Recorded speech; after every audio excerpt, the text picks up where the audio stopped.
Hello everyone. So students, ये जो video है वो ट्रांसपोर्टेशन टॉपिक से रिलेटेड है, जो कि लाइफ प्रोसेस चैप्टर है क्लास 10th का।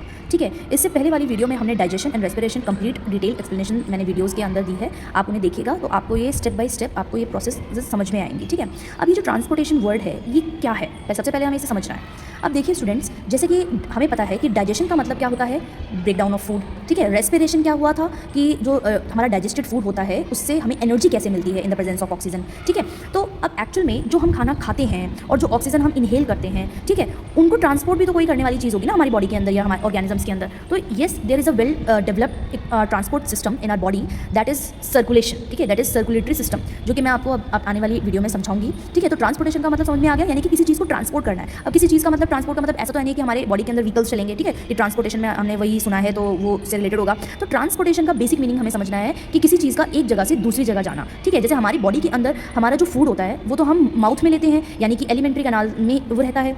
ठीक है, तो वो हमारी बॉडी के बाहर कैसे गया, यानी कि उसमें जो न्यूट्रिएंट्स हैं, जो फूड में हमारे न्यूट्रिएंट्स होते हैं, वो हमारे बॉडी के बाहर कैसे चले जाते हैं और वो हमारी पूरी बॉडी में स्प्रेड कैसे कर जाते हैं। ठीक है, किस वजह से करते हैं, और जो हम इनहेल करते हैं वो तो हम लंग्स के थ्रू करते हैं, तो वो ऑक्सीजन हमारे बॉडी के सेल्स तक कैसे पहुंचती है। तो उसका आंसर है ये ट्रांसपोर्टेशन, यानी कि हमारी बॉडी के अंदर ट्रांसपोर्टेशन सिस्टम होता है जिसे हम सर्कुलेटरी सिस्टम कहते हैं। उसके थ्रू हमारे बॉडी के अंदर जो फूड होता है और जो ऑक्सीजन होती है उसकी सप्लाई होती है, जो कि हम अपनी बेसिक नेसेसिटीज़ को यानी कि एनर्जी के लिए हम करते हैं, क्योंकि अगर एनर्जी नहीं होगी तो शायद हम बोल भी नहीं पाएंगे, खड़े भी नहीं हो पाएंगे। तो ये हमारे बॉडी के लिए बहुत ही इंपॉर्टेंट प्रोसेस है, इसीलिए ये लाइफ प्रोसेस है, यानी कि ये लाइफ बहुत ज़रूरी है। अगर हमें सर्वाइव करना है तो transportation also a life process that is very important for our survival. ठीक है, अब जो ट्रांसपोर्टेशन सिस्टम होता है it consist mainly three part. ठीक है, it consist mainly in three parts. क्या होता है, जैसे heart, arteries and veins, blood and lymph. ठीक है, जो हार्ट होता है that is a pumping organ. Pumping organ का मतलब क्या है, इट्स लाइक अ मोटर। जैसे पानी को सप्लाई करने के लिए मोटर की जरूरत होती है ना, वैसे ही हमारे बॉडी में ब्लड को सप्लाई करने के लिए, यानी कि उसको पूरी बॉडी में स्प्रेड करने के लिए हार्ट की जरूरत होती है। तो इट्स लाइक अ मोटर कि अगर ये हार्ट चलता रहेगा तो वो पानी यानी कि ब्लड हमारी पूरी बॉडी में स्प्रेड होता रहेगा, सर्कुलेट होता रहेगा। ठीक है, फिर आता है आर्टरीज एंड वेन्स। अब देखो, मोटर में पाइप लगा होता है, पाइप के थ्रू ही पानी जा सकता है। ठीक है, ऐसा तो नहीं है कि मोटर आपने चला दिया और पानी अपने आप ही चढ़ जाएगा, नहीं ना। तो उसके लिए पाइप की जरूरत होती है पानी को ट्रांसपोर्ट करने के लिए। सेम उसी तरीके से हमारी बॉडी में जो ब्लड है उसको ट्रांसपोर्ट करने के लिए आर्टरीज एंड वेन्स होती हैं। ठीक है, दीज आर ब्लड वेसल्स होती हैं, क्योंकि जो हार्ट है ये पंप करेगा, पंप करने के बाद आर्टरीज और वेन्स के थ्रू वो बॉडी के अदर पार्ट्स में जाएगा। ठीक है, अब लास्ट क्या होता है ट्रांसपोर्ट सिस्टम में कि ब्लड और लिम्फ होते हैं, यानी कि ब्लड जिसके बारे में अभी बात कर रही थी कि हमारी बॉडी में जो ब्लड होता है वो किस तरीके से ट्रांसपोर्ट होता है, और लिम्फेटिक सिस्टम भी एक हमारी बॉडी में रन करता है सिस्टम, जो कि हम आगे की वीडियोज़ में समझेंगे। ठीक है, आई होप आपको ये तीनों चीज़ें समझ में आ गई होगी। मीन्स ट्रांसपोर्ट सिस्टम हमारा कंसिस्ट करता है, और ये सर्कुलेटरी सिस्टम जो हमारा रन करता है वो इन तीन चीज़ों की वजह से करता है। ठीक है, यानी हमारी बॉडी के अंदर जो सप्लाई होती है वो उसमें ये तीनों चीज़ें कंसिस्ट करती हैं। ठीक है, अब सबसे पहले हम समझेंगे सर्कुलेटरी सिस्टम। ठीक है, circulatory system in human being. तो सर्कुलेटरी सिस्टम क्या है, यानी कि हमारी बॉडी में सर्कुलेशन के क्या क्या ऑप्शन, मतलब क्या क्या किस तरीके से सर्कुलेशन होता है वो हम समझेंगे। ठीक है, अब सर्कुलेटरी सिस्टम में हम दो तरीके के सिस्टम हमारी बॉडी के अंदर रन करते हैं। एक होता है हमारा पल्मनरी, एक होता है पल्मनरी सर्कुलेशन, दूसरा होता है सिस्टमिक सर्कुलेशन।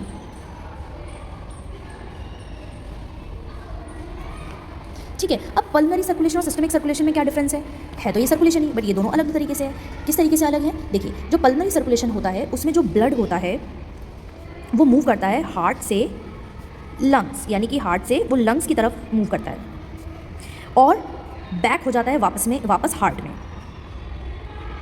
आपको समझ में आया मैं क्या बताना चाह रही हूँ कि जो पल्मनरी सर्कुलेशन होता है, इस सर्कुलेशन में जो ब्लड होता है वो पहले हार्ट के पास जाता है, फिर लंग्स के पास जाता है, फिर दोबारा वो हार्ट के पास चला जाता है। ठीक है, अब सिस्टमिक सर्कुलेशन में क्या होता है, जो ब्लड होता है वो मूव करता है हार्ट से मूव करता है, ठीक है, to the rest part of the body, rest of the body parts.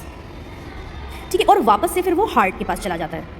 दोनों में बेटा मैंने इस तरीके से जो मैंने आपको ये बनाया है, जिस तरीके से एक्सप्लेन किया है, बहुत ही इजी एक्सप्लेनेशन है, इस तरीके से आप कभी नहीं भूलोगे। जो पल्मनरी सर्कुलेशन होती है उसमें ब्लड जो होता है वो हार्ट में जाता है, फिर लंग्स में जाता है, फिर दोबारा वो हार्ट के पास वापस चला जाता है। ठीक है, और जो सिस्टमिक सर्कुलेशन होता है उसमें जो ब्लड होता है वो सबसे पहले हार्ट के पास जाता है, फिर दोबारा वो हमारी बॉडी के रेस्ट पार्ट के पास चला जाता है, देन वो अगेन हार्ट के पास चला जाता है। ठीक है, तो ये बहुत ही क्लियर डिफरेंस आपको मैंने समझा दिया है कि पल्मनरी सर्कुलेशन और सिस्टमिक सर्कुलेशन में डिफरेंस क्या होता है। ठीक है, तो आई होप आपको ये क्लियर हो गया होगा। अब यहाँ पर देखिए, ये जो सर्कुलेटरी सिस्टम है ये तो दो टाइप की मैंने आपको समझा दी हैं। अब हमारी बॉडी में जो ह्यूमन बीइंग की बॉडी होती है, ह्यूमन बीइंग होती हैं, उनके अंदर डबल सर्कुलेशन होता है। क्या होता है, डबल सर्कुलेशन। अब ये डबल सर्कुलेशन का मतलब क्या है, डबल का मतलब तो 2 टाइम्स है, सर्कुलेशन का मतलब ट्रांसपोर्ट है।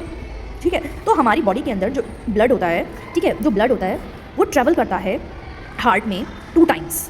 ठीक है, अब बहुत ही इजी वे में समझना है। ब्लड जो होता है वो हार्ट में जब 2 टाइम्स ट्रेवल करता है तो उसे हम डबल सर्कुलेशन कहते हैं। ठीक है, क्या कहते हैं? डबल सर्कुलेशन कहते हैं। इसको हम ऐसे भी कह सकते हैं कि blood travels twice through the heart in 1 cycle. ठीक है, हाँ, ये भी हम लिख सकते हैं इन 1 साइकिल। ठीक है, यानी 1 साइकिल में